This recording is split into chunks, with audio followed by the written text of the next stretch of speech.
Tۈrkiyədəki şərqi Türkistan ommaviy tashkilotları Xitay tashqi ishlar ministiri yىنىڭ ziyarətiga qarshi muxbirlarni kutib olish yig'ini o'tkazib, Xitoyning Uyg'urlarga qaratgan irqiy qirg'inchiligini qattiq aybladi. Shuning bilan birlikda ular yana Turkiya hukumatining Xitoydan Uyg'urlarga elib berayotgan irqiy qirg'inchilikni to'xtatishni keskin turda o'tirg'a qo'yishini talab qildi.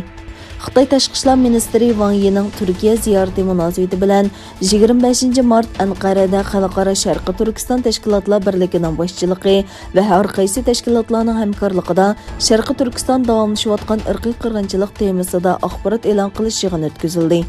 Yana bir tarafdan İstanbul Beyazıt maydoni va Xitoy konsulxonasi atrofiga yig'ilgan minglagan kishi Xitoy irqiy qirg'inchilikni to'xtat, lagerlar taqolsin degan shiorlarni tovladi. Xitoyning Uyg'urlarga yurgizayotgan besim siyosati Amerika hukumati, Kanada va Gollandiya parlamentlari tarafidan birdek irqiy qirg'inchilik deb bekitilgan bir mezgilda Xitoy tashqi ishlar ministri yىنىڭ Turkiyaga qilgan ziyarati kuchlik diqqat qo'zg'adi.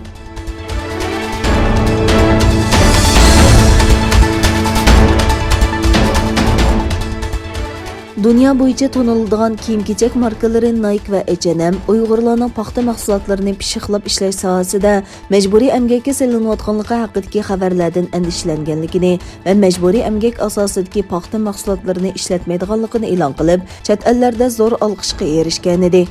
Biroq yaqinqi 2 kundan buyon tuyuqsizlar Xitoyda bu markalarni tanqidlash, boyqut qilish harakatlari qo'zg'alib ketgan. Xitoyning Weibo to'rida nurg'un Xitoylar bu markalarni tillab haqoratlagan, ba'zi Xitoy cho'lponlari bu markalar bilan bo'lgan aloqasini uzganligini jakarlagan. Hatto ba'zi cho'ng Xitoy to'r soda supilaridan H&M markasining mollari chiqarib etilgan.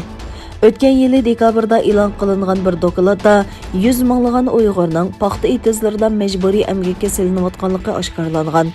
Bu ikki shirkat Uyg'urlarning majburiy əmgakka selinayotganligiga bo'lgan andishasi haqidagi bayonotini e'lon qilgan va Xitoydagi paxta mahsulotlari ta'minlash zanjiri bilan aloqasini uzganligini jakarlagan edi.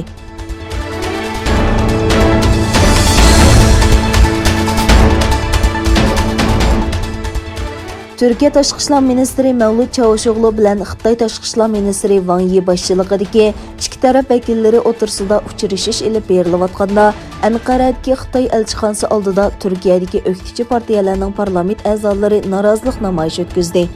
Namoyishga Demokratlar partiyasining raisi Gultekin Uysal, Kelajak partiyasining muavin raisi Selçuk Özdağ, İyi partiya parlament a'zosi Faxrettin Yukash va Saodat partiyasi parlament a'zosi Abduqodir Qaraduman qatorliqlar qatnashdi.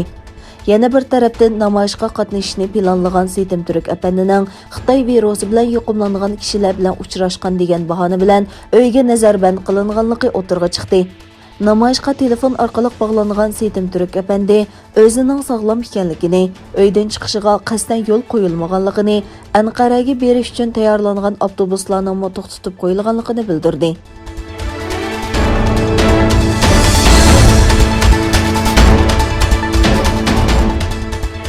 Xitoy tashqi ishlar ministri Yi Anqarada Turkiya prezidenti Recep Tayyip Erdoğan va tashqi ishlar ministri چاۋۇشوغلۇ bilan ko'rishdi. Ministr چاۋۇشوغلۇ rasmiy Twitter hisobida o'zlarining Xitoy ministri Yi bilan vaksina va yuqumga qarshi turishdagi iqtisodiy hamkorlik to'g'risida suhbatlashganligini bayon qildi. Ikki davlat o'tirsidagi o'tkazib berish kelishimining Uyg'urlarni nishon qilmaganligini bildirgan چاۋۇشوغلۇ Uyg'urlarning vaziyati haqidagi sezgurligi va o'y-fikrlarini Xitoy tarafga yetkazganligini bildirdi. O'tgan yili 12 oyda ikki davlat o'tirsidagi o'tkazib berish kelishimini tasdiqlagan Beijing hozir Anqaraning bu qadamni besishini umid qilmoqda. Turkiya parlamentida saqlatib qo'yilgan bu kelishimga Turkiyadagi Uyg'urlar va Turkiya o'qituvchi partiyalar norozilik bildirmoqda.